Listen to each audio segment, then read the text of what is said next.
الحمد لله رب العالمين والصلاة والسلام على سيد الأنبياء والمرسلين وعلى آله وصحبه أجمعين. محترم و ناظرین و سامعینو، نن یو ځل بیا ستاسو په خدمت کې حاضر یم او نن د الله جل جلاله د دوستانو نه د یو دوست تذکره ستاسو په وړاندې کول غواړم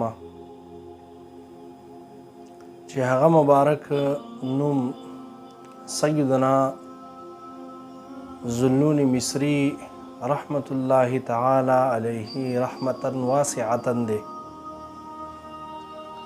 د مبارک پیشوای اهل ملامت دی او په اسرار د توحید کې دی مبارک یو لوی دقیق نظر لرلو او د اهل معرفت سردار ګڼل کېږي. د دې خپل نوم ابراهیم ابن ثوبان رحمت الله تعالی علیه و کنیت ابو الفیض و او لقب ذوالنون و.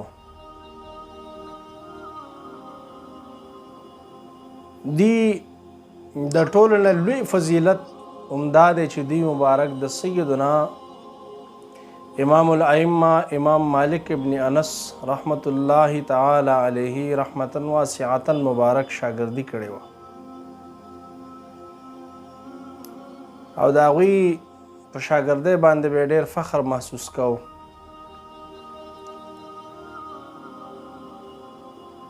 او سیدنا فرود الدین عطار رحمت الله تعالی علیه او صاحب د مرآت الاسرار شریف د دې د توبې هغه چې کوم واقعات دي هغوی بیانوي. د هغې نه یو دا هم ده چې دوی مبارکو کله توبه وویسته نو 10 کاله د الله جل جلاله د معرفت د حصول لپاره مجاهده وکړه او دومره سخته یې تېره کړه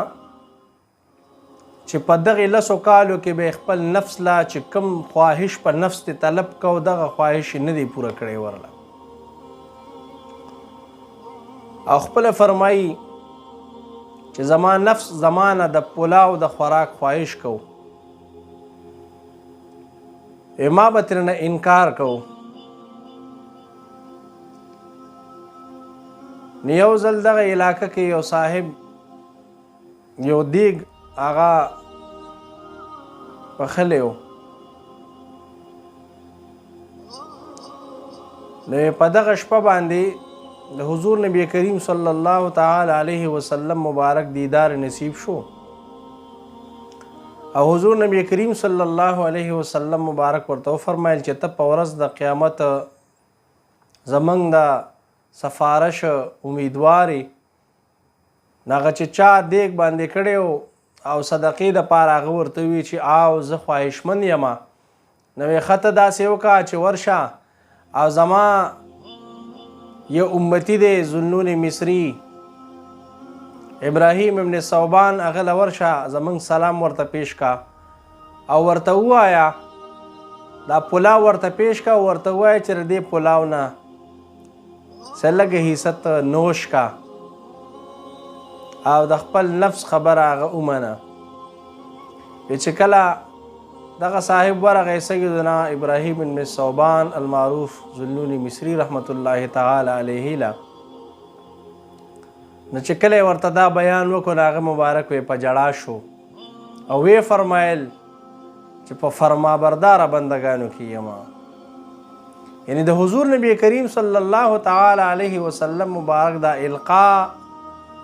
او دا الهام دا یو نشانی وه چې ستا دا تګ و دو ستا دا محنت دا موږ ته قبول دی.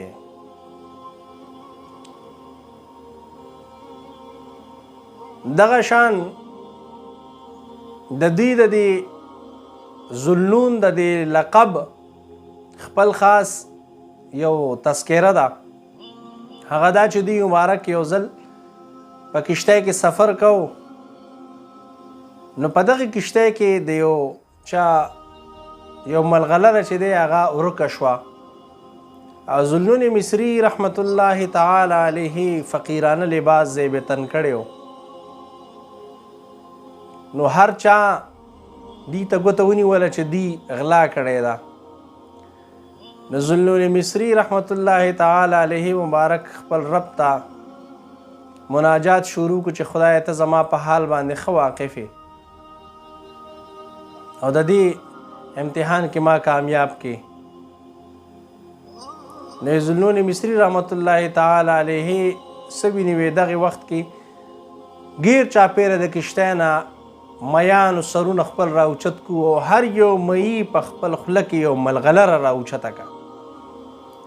نو ذوالنون مصري رحمت الله تعالی علیه یو ملغلره راوچته که او هغه صاحب لی ورکه.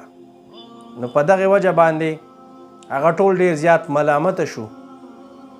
چې دا خو موږ د الله جل جلاله یو دوست تکلیف ورسو، بیا توبه تایب شو په دغه وجه باندې. نو دغه یو واقعه ده د دوی مبارکو د ذوالنون د کېدو. دغه شان خلیفه وقت متوکل بالله په وخت کې دی وو او وفات هم د دې په وخت کې 245 هجري کې شوی دی چې کله د دې شهرت ډیر زیات عام شو، د الله جل جلاله د معرفت او د ولایت ډنکۍ ډیر زیات بجاو شوه. نو دا قانون دی، دا یاد ساتئ چې کم نیکان او اخیار بندگان وي د الله جل جلاله خپل وخت کې هغې خپلې زمانه کې دی په اشرارو سره آزمایښت د دې کیږي. یعنی کم ځای کې چې نیک اولیاء د الله دوستان وي هغلته کې به داسې خلک هم وي چې هغه به د الله جل جلاله دوستانو ته ایذا او تکلیف او هغوی ته قسم قسم لقبونه او بدګویانې به هغوی پسې کوي. او دا ځان له یو باب او مستقل باب دی انشاءالله العزیز، په دې باندې به یو لیکچر د خیره ورکو. نو ذوالنون مصري رحمت الله تعالی علیه مبارک چې کله نوم ډیر زیات خور شو، نو دغه علاقې د مصر چې کوم خلک وو بدبخته هغوی ذوالنون مصري رحمت الله تعالی علیه مبارک ته د زندیقیت نسبت وکړو چې دا لا دین دی، بې دین دی. نو خلیفه وقت چې کوم و هغه د پسې خپل فوج ورولېږه او دی په لاسونو او په خپو کې ورته بیړۍ واچولې او خلکو د شا د طرف نه په کاڼو باندې ویشته. وی چې کله یې راوستو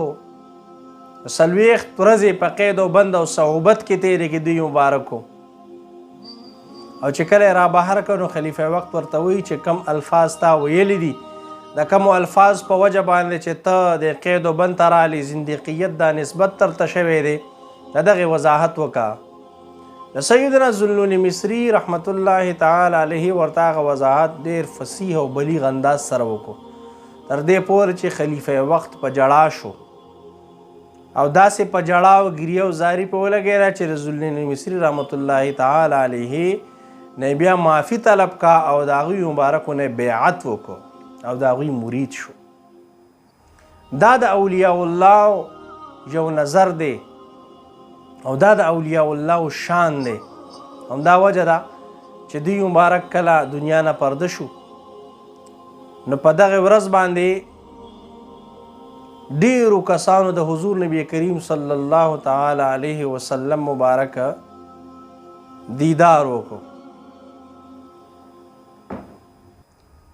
دا د دوی یو لوی شرف دی او دا هم لوی شرافت دی چې کله دوی مبارک د دنیا نه پرده کوي نو دغه وخت کې شین نور په شکل کې د دې په تندي باندې دا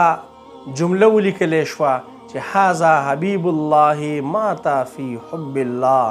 چې دا د الله جل جلاله دوست دی او د الله جل جلاله په محبت کې د دنیا فانی نه